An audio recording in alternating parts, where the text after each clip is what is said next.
தொடமாட்டோம், தொடவும் விட மாட்டோம், தொட்டாலும் விட மாட்டோம். அப்ப வந்த 45 நாள் எல்லா இடத்துக்கும் ரைடு விட்டு அத்தனை பேர் கைது பண்ணி ஜெயில போட வேண்டியதானே? யாரு உங்களை தடுத்தது? தொடவும் மாட்டோம், தொடவும் விட மாட்டோம், தொட்டாலும் விட மாட்டோம். என்ன பண்ணீங்க? பனையூர்ல கட்சியில சேர்த்து விட்டு பொறுப்பு கொடுத்து திருப்பி எம்எல்ஏ வைக்கிறோம். ஏன் ஊழல் பண்ண முன்னாள் மந்திரிகளா முன்னாள் எம்எல்ஏக்களை விடவே மாட்டோம். என்ன பண்ணுவீங்க? ஒரு கட்சியில சேர்த்து பக்கத்துல வச்சுக்கோங்களா? ஏன் எப்படிப்பட்ட ஆளுங்க? அம்பை தொகுதியில் சீமான் நிக்கிறாருன்னு வச்சுக்கோமே, ஒரு பேச்சு கூட வச்சுக்கோமே. நாம் தமிழ் தலைவர் சீமானவர்கள் சொல்லணும். அதை நான் நிக்கிறேன்னு அவர் சொல்லுவாரு. கட்சியின் பொதுக்குழு அறிவிக்கும், கட்சியுடைய பொறுப்பாளர்கள் அறிவிப்பாங்க, களத்தில் இறங்கி வேலை செய்வாங்க. அதனை ஏன் இப்ப கதறல் அப்படின்னா, ஒருவேளை அவர் ஜெயிச்சிட்டாருன்னா என்ன ஆகுறது?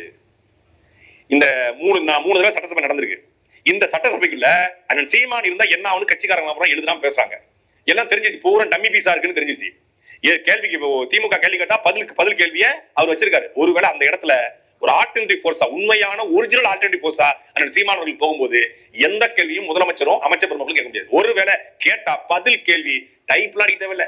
அவன் ஏதாவது நீ அடிச்சு திருப்பி அடிக்கிறதுக்கு பேரு அட்டாக்கு, நீ அடிக்கணும்னு நினைக்கிறதுக்கு முன்னாடி அடிப்பேன் அப்படி. கராத்தில மட்டும் கிடையாது, அவர் பேச்சிலையும் அப்படிதான். ஒரு பத்திரிகையாளர் எந்த கேள்வியை கேட்கிறான்னு தெரிஞ்சுட்டு கேட்க போறாரு. மணக்குவாரு.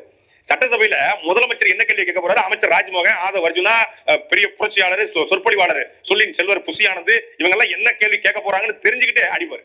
இவர் கேட்கிற கேள்விக்கு அவங்க யாருக்கிட்டையும் பதில் இருக்காது. 32 அமைச்சர் பெருமக்களோ, 120 மேற்பட்ட சட்டமன்ற உறுப்பினர்களோ, மாண்புமிகு உறுப்பினர்களோ, சபாநாயகர் ரொம்ப பொத்தி வளர்த்த பிள்ளை மேகலாம், அதனால வெக்கப்பட்டு போகல மாதிரி உட்காந்துக்காரல.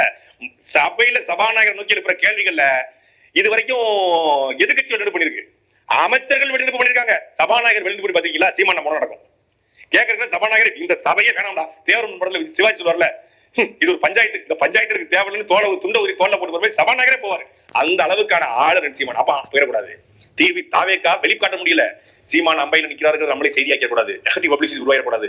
அதனால கமுக்கமா இருப்போம். ஆனா உள்ளுக்குள்ள என்ன ஆயிடுச்சு? கடல் கொந்தளிக்க ஆரம்பிச்சிச்சு. அல்சர் வந்தா எப்படி வயிறு தகதகன்னு எரியுமோ, தாவேக்கால கூட சில முக்கியமான ஆட்களுக்கு தகதகன்னு எரிய ஆரம்பிச்சிச்சு. ஆகா, நம்ம நைட்டு முழுக்க உட்காந்து சுந்தரா டிராவல்ஸ்க்கு மாப்பிளை ரெடி பண்ற மாதிரி ரெடி பண்ணி கொண்டு போனாலும் இவர் ஒரே ஒரு பஸ்ஸை கிளப்பி புகை அடிச்சுட்டு போற மாதிரி புகை அடிச்சுட்டு போயிருவாப்லையே. மாப்பிளை கறி மூஞ்ச நிக்கணுமே, என்னதான் மேக்கப் போட்டு கொண்டு போய் வச்சாலும் அது இவன் செயற்கையா உருவாக்கப்பட்ட தலைவர். அவர் உண்மையிலே ஒரு லீடர். அவர் ஏன்னா ஒரு உண்மையான உலக தலைவரால உருவாக்கப்பட்ட ஒரு தலைவன். அப்படிங்கும் போது அவர் கேட்கிற கேள்விக்கு யாராலும் பதில் சொல்ல முடியாது. அப்ப சட்டசபைகளை சீமான் பொருள் ஒழிக்க கூடாது. இந்த கார்பரேட் விரும்புவான், இங்க இருக்கக்கூடிய கனிமூல கொள்ளையை விரும்புவான், ஆட்சி மூல கொள்ளையை விரும்புவான், இங்க இருக்கக்கூடிய வடநாட்டு முதலாளிகள் விரும்புவான், தெலுங்கு லாபி விரும்புவான். சீமான் போயிடக்கூடாதுன்னு இங்க இருக்கக்கூடிய இந்த 4 பெருமக்கள் இருக்காங்க இல்லையா, அப்பர் சுந்தரர், மாணிக்க வாசகர், திருநாவுக்கரசர் மாதிரி 4 பெருமக்கள் இருக்காங்க. இதுல தாவேக்கால அந்த 4 பேர் நம்ம ஆளு. இந்த 4 பேரும் எவனே தெரியல. இறந்த விசுவரெட்டி, ஜான் ஆரோக்கியசாமி, அப்புறம் புசி ஆனந்த், ஆதவ் அர்ஜுனா, இந்த 4 பெருமக்கள். அப்புறம் இப்ப புதுசா வெங்கட் நாராயணன் இணைஞ்சிருக்காப்ல. இவங்க உட்கார்ந்துகிட்டு சீமான் குரல் வந்தா என்ன ஆகும்? சட்டசபையில நம்மளுடைய டவுசர் கிழிந்து விடும் என்பதனால இது வந்துடக்கூடாது. அப்ப நம்ம பேச முடியாது. அடக வாய பேச விடு.